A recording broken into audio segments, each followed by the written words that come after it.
we have Nicole Purvy on today, which she's an incredible investor, incredible person that in this episode, all the things she's done during her life where she has learned the things and brought people on that journey with her.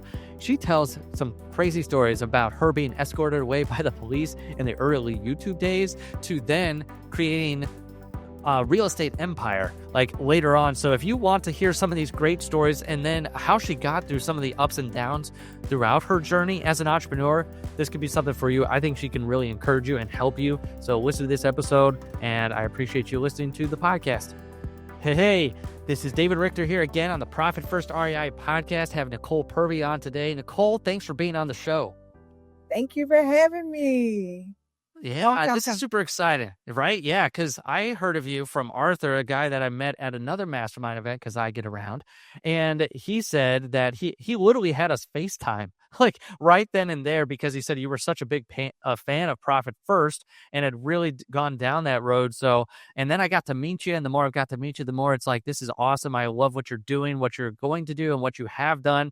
And then obviously, the cherry on top that you've implemented Profit First in the past and that you're doing it again as well, too. So I'm really appreciative of that. So that's what I'd like to talk about. Like, what got you down the road of being a business owner first? Let's go down that road first.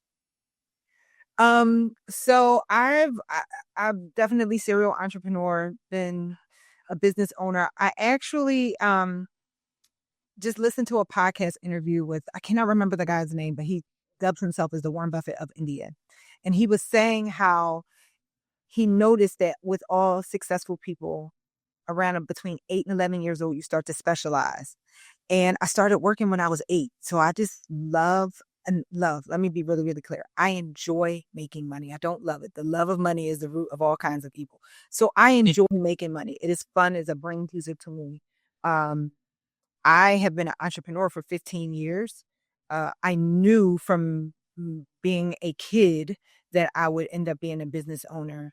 I was a very successful institutional bond trader, and at a young age, and I was going home crying every day. And even though I had a good job, I didn't have one of those, like, I was good at what I did. So it wasn't like high pressure. Yeah. Oh my God, it wasn't like that. I can't really complain other than the fact that my boss was not the brightest crayon in the box.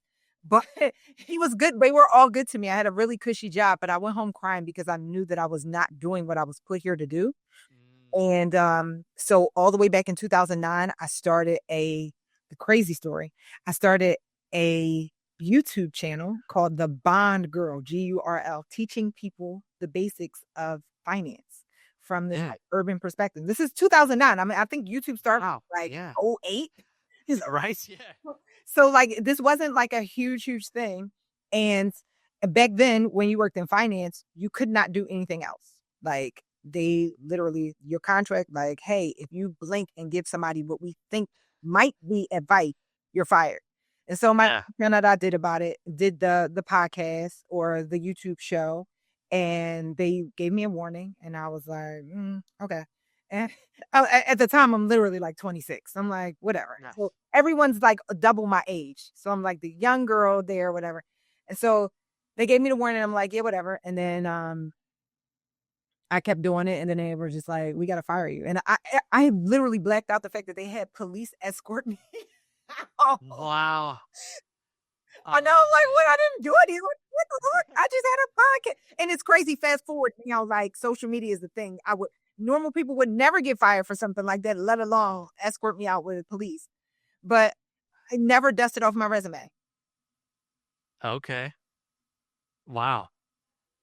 I never dusted off my resume after that. I was like, go ahead. I'm sorry. Oh, no, I was just going to say, being escorted out by police, that's pretty intense. And I'm sure now that stayed with you a long time, and that lit a fire for you. Did you keep the financial training and doing that since 2009 then? No, the crazy thing is it did the opposite. It did not stay with me. I don't even think about that until someone asks. I tell the story. I had checked out because at that point I was so young and had been fortunate enough to have like all the dream jobs. I told myself before I got that last job that if this doesn't work out, then I know that this is not for me and I have to walk away because, like, I have it all handed to me on a silver platter. Like in institutional bond trading, I don't know how it is now, but like back in 2000, like I worked through 2008. Like I was working on a trading desk all the way till hours and hours. For us it was 5 o'clock. I was on the West Coast at the time, and so like the equivalent of 8:30 at night. Working through all that, and so I I knew. I'm like, I got these great jobs, and I'm like, if this doesn't work out, this is not the job, is me. And so when it happened, I knew I had to become an entrepreneur. I knew that's what it was. I felt like a bean counter. Okay. So then what did you jump into first? So the first thing I jumped into is I started an online boutique before everybody was had e-commerce businesses. I taught myself out of necessity web design, but like hard coding. Like they didn't have like Yeah. direct route. So I taught myself that. And then people thought when they saw my website, they thought I had this huge multi-million dollar business. And so I started a digital marketing agency. That went through the roof for me. Started a digital marketing agency, got a bunch of corporate clients. I'm young. I've got all young Black girls. I got this digital marketing agency. People would literally get sent to my office from like other corporate clients, and they will walk in the office. I had one guy that sat closer to the door. They will walk in the office, look around. I'm sitting in the back, like at the helm, and they would just look at him.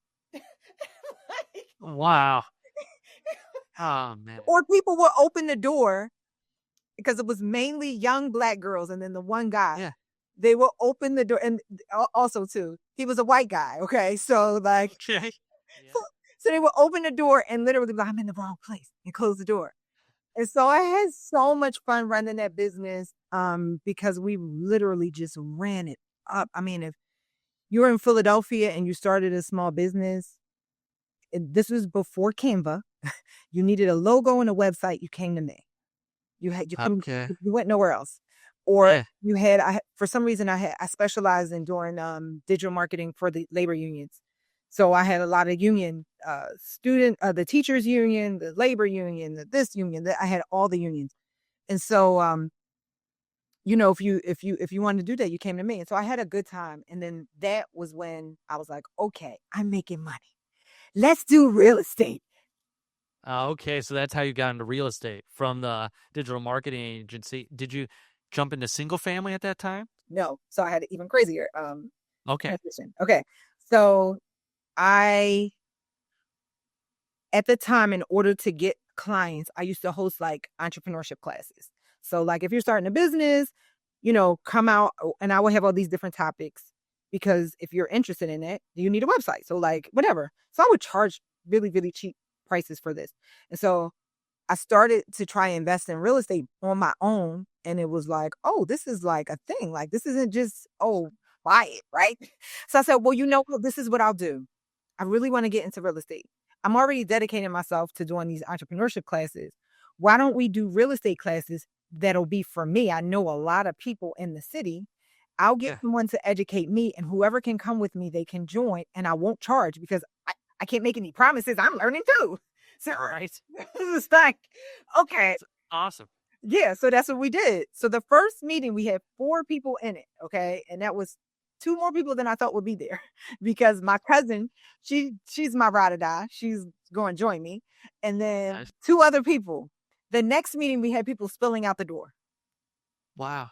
So after that, then the membership just grew. And so it was like, okay, now I got to start charging y'all. Hey, y'all do know I'm not charging y'all because I'm a guru. Y'all know I haven't done a deal yet, but do y'all see this is a lot cheap? Like, Yeah. and so like, but I'm telling y'all, I've not done a deal. And so they joined, literally was throwing the money. Join. So I'm running this community. Now at this point, I've got 2 businesses. I'm running my digital marketing agency, but now I have responsibility of making sure that everybody is successful. So that 2 business model drove me crazy. I looked up, I was making more money from the membership, telling people that I was not an investor than I was in the digital marketing agency. That's Huh. when Arthur joined. That's how I met Arthur. He Oh was wow. member number 5. Yeah. That's crazy. I know it is crazy.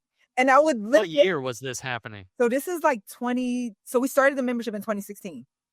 Okay. Wow. I know, crazy, right? Years ago. I know. So Arthur was like member number 5. He Yeah. actually came because I had the digital marketing agency. I also was doing like a lot of business development too, because like people would come to me with these digital marketing ideas and they would be stupid. And I'm like, I want to take your money, but I can't do it for this. So I need to like help you. So, Yeah. so I had a couch. It was similar to this office where you have this chair where people have been coming doing and sitting in the chair like a therapy session. Yeah. And so I had a couch and it was having like a therapy session. So that's how he ended up joining. And so I ended up doing this community, closing out. If I know then what I know now, I would have sold the digital marketing agency, but I ended up just phasing it out and focused on the membership. Now, I'm very spiritual, so I cannot tell this story without mentioning this part. Before I made a decision, I wanted to quit the membership community because my mind was so locked into this. I make money as a digital marketer, and this vertical is not coming off, is not popping quickly. So Yeah. this is too much of a strain for me. I need to quit and close it down. And through a series of meetings, but mainly prayer, I prayed. I said, God, first of all, I'm having imposter syndrome because I am waving the flag. Hey, join, but because I need to pay for this stuff, but I am not a investor. So I have imposter syndrome. And now I've got this huge community. So I prayed to God. I said, God, I'm having imposter syndrome. I really want to quit. And it's clear as day in the prayer. God said, make sure those people have what they need to get investing in real estate. And when it's your turn, I will make sure you have what you need. And I said, say no more. So then that's when I closed it down. So then, about a year. So it's about 2018, January 2018 is when I did my first deal. And then after that, I just became addicted. Yeah. That's awesome. So that's how you got into real estate. And and so did you still have the community? When you say you shut that down, was that when you shut down the marketing side or the community is actually still going? We are close to new members because I'm making some other transitions, which we'll get into in a minute. But the community is, we out here. I just don't take it. Yeah. Just no new members, closed doors community. When did you first get into the profit first side? Like, was that with the marketing agency? Was it with real estate? Like, where was that? It was with real estate while also running the community, because the community was a huge driver for me, right? Yeah. So I immediately started doing large conferences, real estate conferences. I did my first large real estate conference in 2018. 2017, 2018, something like that.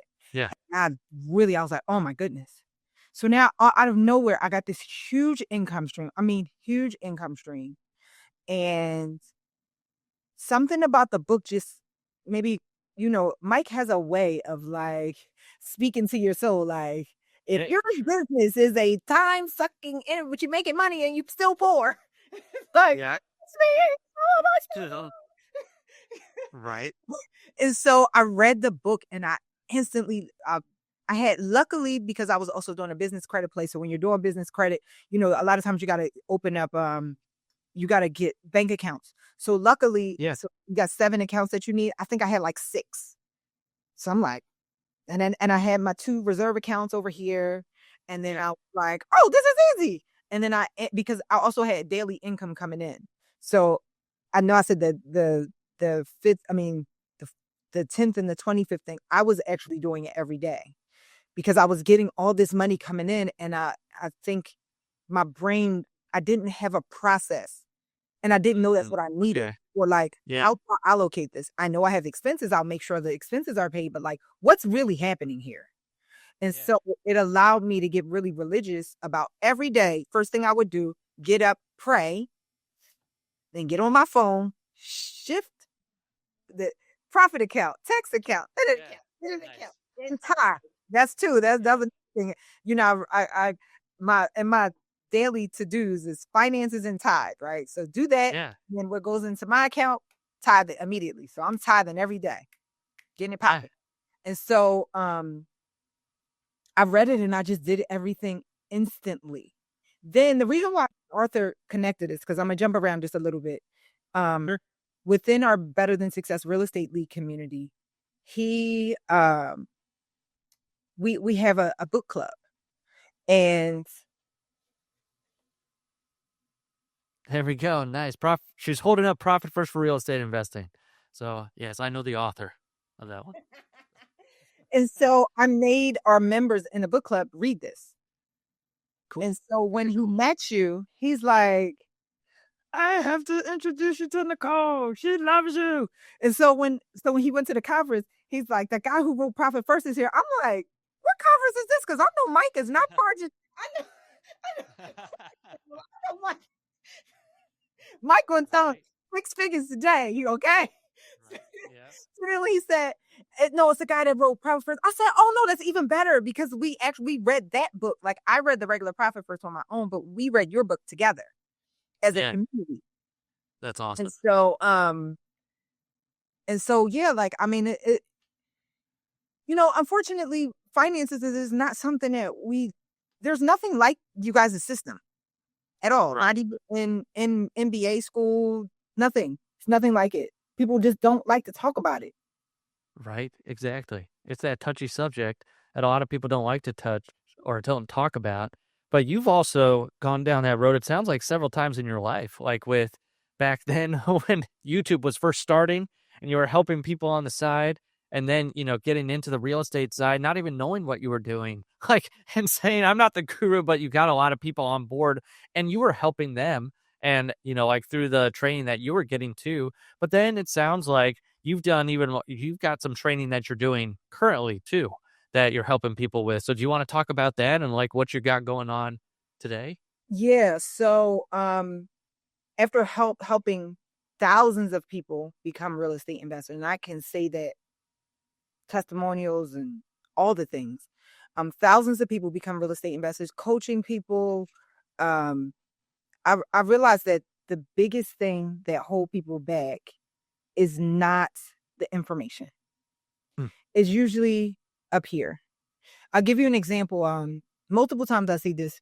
2 people will come through Better Than Success Real Estate League, and they will have similar assets, similar situations, and one person can just take off flying and the other person remains stagnant. And it's always up here. Yeah. So I always kind of struggle with helping this person for years, right? And so like I will help them out as much as I can. I had never been that person before until I became that person. And I always like to call this person a cage genius, someone who's smart, capable. They have all the knowledge. They know exactly what to do. They've taken all the classes. They're a good person, but they cannot just get over the hump. And I went through a really tough time, 2023 and mainly 2024, when I became a cage genius. And it all started making sense to me for the first time ever, why and how this type of person ticks. Now, the bad thing is it was a tough time. The good thing is I did something what most people wouldn't do, which was like, okay, everything is not going my way professionally. You would think that a person would double down and like focus more on the work. I did that at first. And then something told me, Nicole, this is not a work, like you're not lazy. More work in the way that you're doing is not going to get it to you. So I took time and did not work for probably about anywhere for the times is fuzzy because of it was a spiritual process, but it was for about 3 to 6 months where I didn't do like regular traditional work. I literally just worked on me. I had kind of like kind of split my brain off into 2. Okay, so Cole, when you are successful, this is the person who you are. What type of advice would you give this version of you who has gone through trauma? What type of advice would you give this person? And it started off with me making an outline. And I made this outline of like, okay, these are all the things you need to work on spiritually. This is what you need to do. You need to study. Da, da, da, da, da. In the meantime, God has given me downloads, revealing stuff to me in the scripture that I didn't realize had altered my personality. And Dr. Joe Dispenza, I'm a big fan of his books. He says a new personality is a new personal reality. That goes both ways. And so I'm experiencing these business hiccups that I never experienced before because my personality has shifted as a result of some trauma that I had personally went through, the way that I perceived it. Yeah. So I had. Was that during, sorry to ask about the trauma, but was that like as a kid or is that more as like as a business person? As an adult. After I'm flying high, I had learned how to do rehabs 3,000 miles away. I rehabbed more remotely than I did. Oh, wow. Yeah. That's that takes a lot to get that up and running. Okay. I'm a first day, Joe. Yeah. Good stuff. And so after that, I just had 2020 was a really rough year for me, but I never processed it. And I think not just for myself, a lot of people, because 2020 was a hard year for a lot of people. Oh yeah, for sure. You know that thing, the big C. And then I think it snowballed into some other areas of people's lives. And then I think it just all kind of came to a head in 2024. Like, you can't run from this anymore. Like, yeah, you got to deal with this face head on. And so by that time, a new personality is a new personal reality. So I started perceiving things in a different type of way. As a result, I coached myself back to my who I know myself to be, the person who is a money magnet, a person who is who is abundance, a person who force of nature. I could lots of things. Right. To describe here. Yeah, all the things. But in the process, two things I discovered. Yeah. One, I started to show people some of this stuff, some of my other colleagues and mentees who were going through the same thing. I started to show them this outline, but I noticed something in this master file outline that I went through. In the scriptures, so let me back up just a little bit. I'm a total book nerd. I collect books, some of which I don't read. I like actually physically collecting them, but I love reading. Yeah. Total book nerd.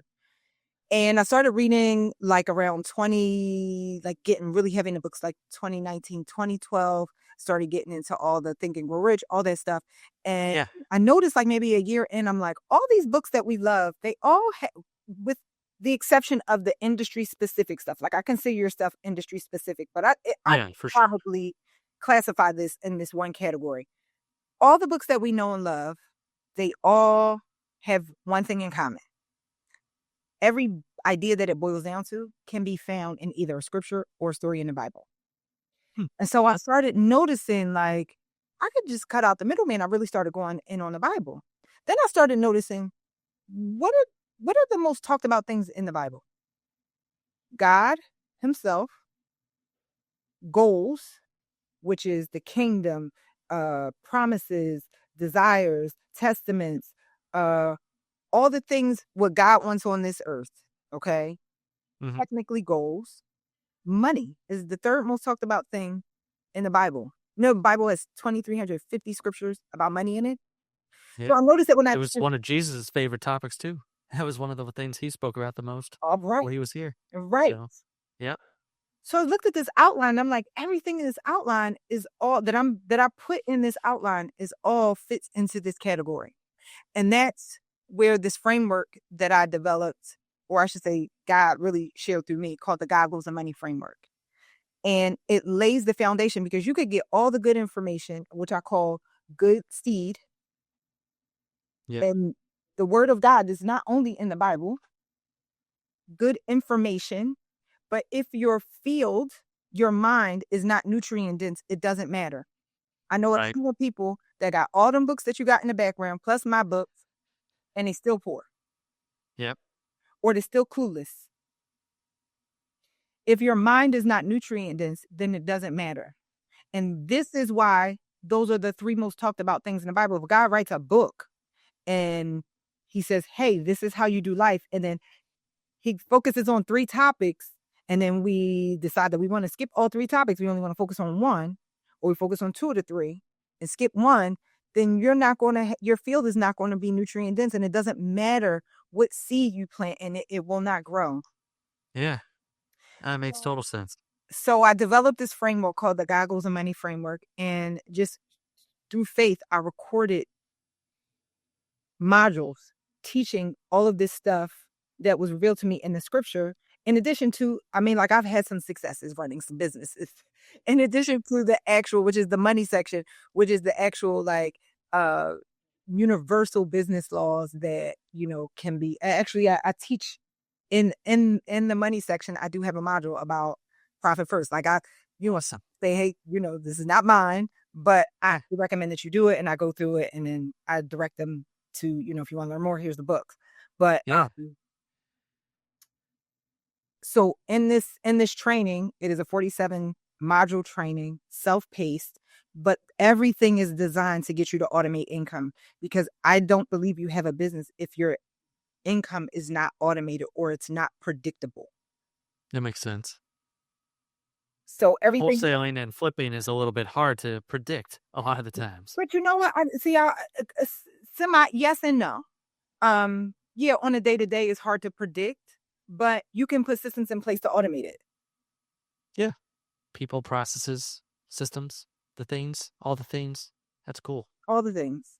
So I'm, you know, I don't tell people that they can't do that, but we have to be really intentional about setting up systems, and not just, you know, I was just talking to somebody and they're like, yeah, I'm going to be ready to do my next flip in such and such date. And I'm like, you need to start looking now. What are you doing now to prepare for it? Right. You Yeah. want to have that system in place so that you in and out, in and out, in and out. So then in that course, the Goggles of the Money framework, does it talk about those 3 main topics then, I'm assuming? God, it talks about, you know, God, goals, and the gold. Like, do you alliterate it? I'm just kidding. God, goals, and gold. Huh. God Money. goes with, right? There we go. So it's actually 4 phases. So Okay. even though it's God, goals, and money, Yeah. the first phase is goals. And the reason that we don't start off, we be thinking like, oh God, when you want to start off with God? Because before we even get started, we need to be on the same page that 1, God exists, and 2, that the Bible has it has wisdom about money and about how to run your life. If we're not on that same page, then this is not the ministry. I'm not here to convince you that God exists. And I'm not mad. Some people do need convincing, and I'm here for that. That's just not my ministry. So Sure. theoretically, there is an invisible phase, which is God. We are on the Yeah. same page. But then the first phase is goals. The problem in what we address in the goals phase is most people have a goal, a financial goal or a unit count goal, and those are just fruits. Those are not goals. So Yeah. we reprioritize your goals so that the fruit is that thing that you think you're after, because what you're after is not really the thing. What you're after Right. is your emotional state. You want to feel secure. You want to feel happy. You want to feel purposeful. And so we restructure into what I call 8 operators. This is your mission, your vision, your purpose, your goals. There's 8 operators that need to be redefined. And that's partially why most people don't achieve their goals, because intrinsic goals are always more effective than extrinsic goals. What does that mean? Extrinsic goals are things like, hey, you look up on that vision board every day and you got a stack of money and you got an apartment building. When you think that that's what you're after, those are not motivating. Intrinsic goals are actually motivating. This is why you have the same extrinsic goals on your vision board every single solitary year, and you haven't done it because you think it motivates you, but it doesn't.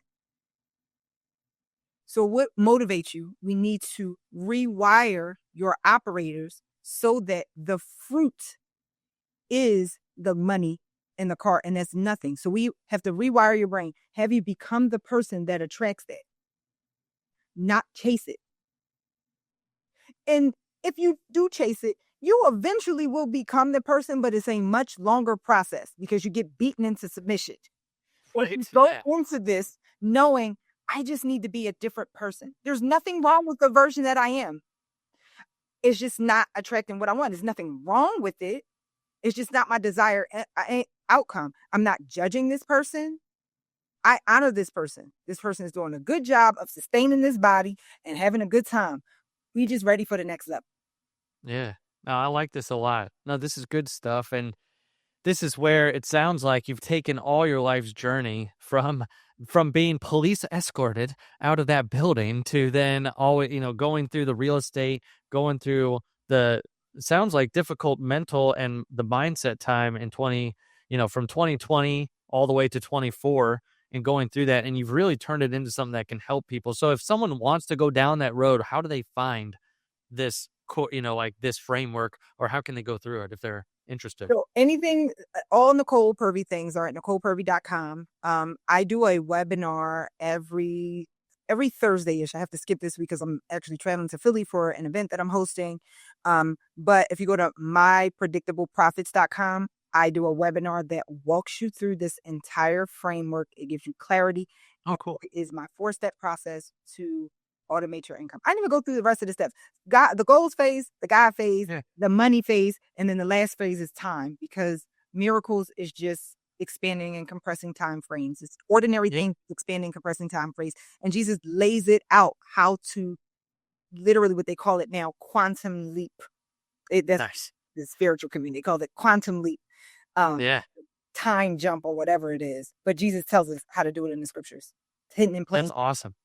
So if you want to learn about that, it sounds like you've got a good overview if you go to mypredictableprofits.com. So that way they could get more of that information. Then if they just want to go and look at or sign up and get into it, it's NicolePurvy.com. Yes. Correct? Either way you get there, but when learn all about me, NicolePurvy.com. There you go. So that way you can check out other things that she's doing. We're probably going to have Nicole on again because she has a fund. She's selling a lot of her single families, like stuff that we didn't get to today. But I know that this is something that's near and dear to her heart, this training and this thing that she's gone through now to help others. And if you don't see that, if you're listening to this seems to be a very much recurring theme in Nicole's life. Like, how do I help others? But I also, I'm going to bring them with me on this journey. And so now she's just doing that again. It sounds like with this Goggles of the Money framework, which is very cool. So go to mypredictableprofits.com or NicolePurvy.com for that. And then if you're still listening to this and you've been with us this whole time, like if you're struggling with money, you don't have profit first in your life and you don't know where your money's going and you're like, hey, I'm making money, but where's it all going? Just like we were talking about what Mike says and puts it on the bottom shelf in his books, or like I do there, she's holding up my book again. Make sure to go check us out at simplecfo.com. We can help you implement profit first, but we can also just help you if you don't know where your money's going and just getting a good, like she said, systems in place. A lot of people don't have good financial systems. So that's what we're helping with. So Nicole, thank you so much for being on and sharing today. And I think we'll need to schedule another one to get into all the other stuff that we didn't go into. So thanks for being a great guest here on the show. You. And make a comment if y'all want to see me again. There you go. Yes. This episode of the Profit First for REI podcast is over, but there are plenty more where that came from. Are you ready to learn how David and his team can help implement the Profit First system in your business? Schedule a discovery call at simplecfo.com right now.